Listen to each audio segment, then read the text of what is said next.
Hold up.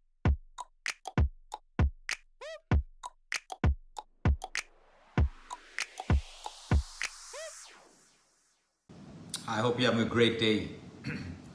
Today I want to talk about the confusion that exists out there in the world.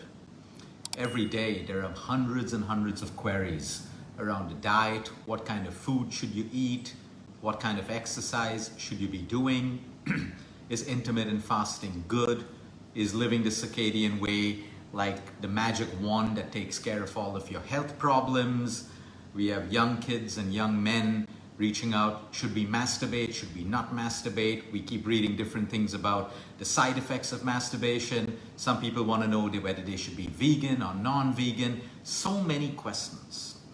All questions are good questions. But where we get the answers from is extremely important. We have forgotten to look within. While there is knowledge all around us, why is there so much of confusion? If everyone knows the benefits of a vegan diet or a non-vegetarian diet or the benefits of doing a particular workout, why is there so much of confusion? When you are making any decision in life around your diet, there are a couple of things that you need to keep in mind. Number one, the diet that you're deciding to get onto, or your way of eating, if we don't want to use the word diet, ask yourself, is it sustainable? Is it sustainable? Or can you just do it for about a month or 3 months? Because if that's the case, it's not sustainable. What's going to happen when you no longer follow the diet? Are you going to go back to square one? Are you going to go back to your original self?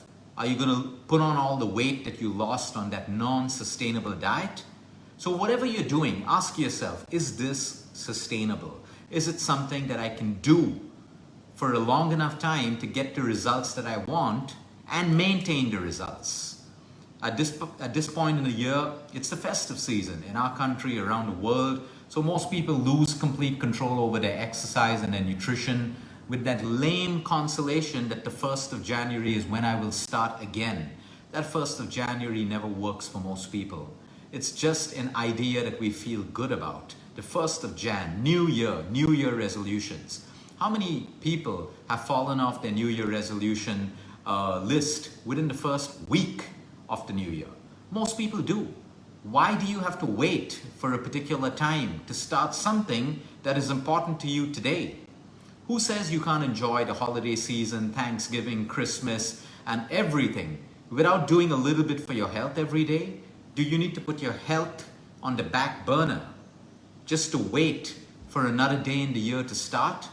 Your heart doesn't take a break beating for you. Your liver doesn't take a break. Your kidney doesn't take a break. Your brain doesn't take a break. It's working for you every second of the day and every second of the night while you sleep. So what makes us think that we can decide to take a break because there's something called New Year resolutions and wait for that? Your new year starts today. Your new life starts today, not tomorrow. We don't even know what tomorrow brings us. We don't even know if tomorrow's promised for us. We don't know if we will live till tomorrow. How can we wait till the 1st of January? So coming back to all the other questions, all these questions, should I masturbate? Should I not? People are saying if you don't masturbate, you'll become successful in life. You'll have more energy. I don't have an answer for you. All I can do is show you a mirror and remind you constantly that everyone is different. Everyone is unique in their own ways, which is why some people thrive on high carbohydrate diets, while some people don't. Some people's bodies can metabolize protein and efficiently break it down, and so a high protein diet suits them. Other people, high protein actually makes them gain more fat because they don't have the ability to break it down. For some people, they wake up in the morning and they have fat first. It works for them. For some people, it creates insane acidity in them. They damage their gut, they damage their microbiome. For some people, intermittent fasting has changed the way they live. For some people, it makes them have more of a hormonal imbalance. It makes them more acidic. It's different for everyone. Now, just because something doesn't work for you, it doesn't make that thing bad. It just didn't suit you. So if intermittent fasting didn't work for you, it doesn't mean intermittent fasting is a bad thing in general. That's what the world likes to do. If something doesn't work for you, you label it as bad. What about all the other people that it's working for? No, it was just bad for you. Or you just jumped into it without doing your homework. Or you blindly did it without understanding your body type, without understanding the existing conditions you have, like people with thyroid or autoimmune conditions. Yes, your workout is important, but strenuous high interval training workouts is disastrous for you, for most of you. So now, if you started training heavily when you have a thyroid function, okay, and you started doing HIIT, and your thyroid function is not getting better, your HIIT isn't the problem. It isn't bad. It's just that you doing it at this particular point in your life is not right. You need to do more gentle exercises. So we like labeling things. We like jumping into things. Okay, we like looking for validation for everything that we do. Oh, the whole world's doing vegan, let's do vegan. The whole world's doing keto, let's do keto. Everyone tries to put themselves into a box, failing to understand their uniqueness. And that's where you start to fail. So number one, if your diet is not sustainable, your results are not going to be sustainable. Number two, does the diet suit your lifestyle? Does it suit your body type? Does it suit the kind of condition that you may have? If you have a condition, you have to ask yourself, just because everyone's doing it, that could be the worst thing for your health if you're copying it blindly, but it doesn't suit you. So if you have a hormonal imbalance and you're trying to do extended fasts of 18 hours and 19 hours and 24 hours and your hormones are getting worse, what is your diet or your way of living trying to tell you? This doesn't suit you, so don't do it. There's something else for you. Intermittent fasting today is glorified. While it's beautiful, it's therapeutic, there are also people who don't intermittent fast and they have fantastic weight, fantastic health, fantastic sleep, fantastic immunity. So everyone is different, okay? If you masturbate and it makes you happy, don't make a big deal about it. You don't have to look and see what the whole world is doing. And then I have people that, Luke, I'm stopping masturbating because I'm going to become successful. I'm going to have more energy. Well, do it. If it suits you, do it. You don't need validation from the world to do every single thing. You're given a brain along with this incredible body. You're given a part of your brain that can reason with you. And a part of your brain that is numb because you're constantly on social media all the time, filling up yourself with knowledge and opinions of other people, comparing yourself and then looking out for validation. So you strengthen that part of the brain and you numb out the rational part of your brain that tells you, it may work for that person, but it doesn't have to work for me. What works for me? So when we're constantly trying to copy other people's lifestyles, we see pictures and the first thing we think is, oh wow, she has beautiful skin. What is she eating? And you try to start eating like her or him. Or you see someone who's put on a lot of muscle. Oh, he's doing it with steroids. Now let's go and pump ourselves up with steroids and look like that person. And you don't understand that while steroids may suit certain people under supervision, it is destroying the kidneys and guts of most other people, including their libido and at a psychological level, their confidence. Everyone is different. Social media only shows you the best part and the fake part of people's lives. It doesn't show you the truth, the pain, all of the suffering that they go through because of what they're trying to portray to the world.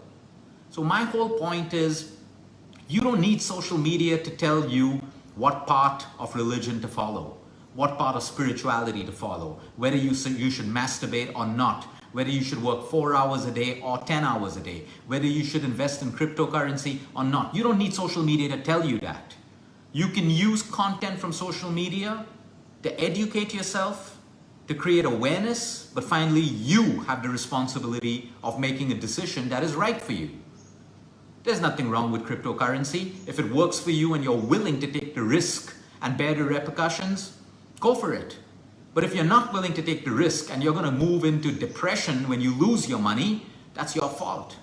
A lot of people want to outsource the responsibility to social media. They don't want to take their own responsibility in making decisions because they're scared they'll fail.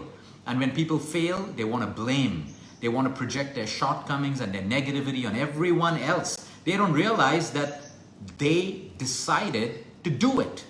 When you decide to do something from social media, you are responsible for the repercussions of what you do, which is why I encourage everyone to use their common sense, to use the rational part of their brain. Because while we may talk so many things, okay, it is up to you to take what you want from those talks and use it the right way. There is no right or wrong way that will fit everyone. Does the same size of a shoe fit everyone? Absolutely not. Do you have the same size of fingers as everyone else? Absolutely not. Do you look the same as everyone else? Absolutely not. What makes you think a copied diet, a copied lifestyle, someone doing 108 Surya Namaskars, or someone chanting for 1 hour a day is going to give you the same results as it gives them? So you're wasting your time and draining your energy by constantly trying to copy people without using rationale. Of course, there's so much that we learn from other people's lifestyles, but everyone blindly does it because they want instant gratification and quick results. You don't even want to put in the effort to understand, will this work for me? Does it suit me?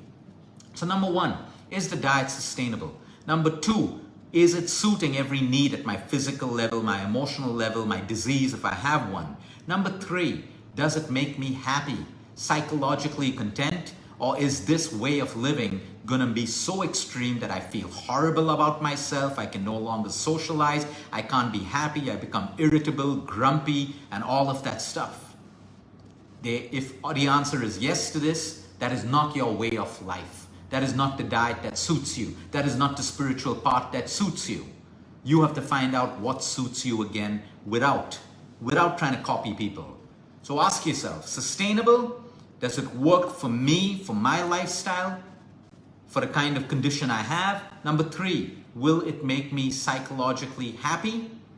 Or will it make me psychologically angry with myself, make me feel lonely, make me feel unsocial, make me feel hungry all the time, starve, feel what's the point of all of this?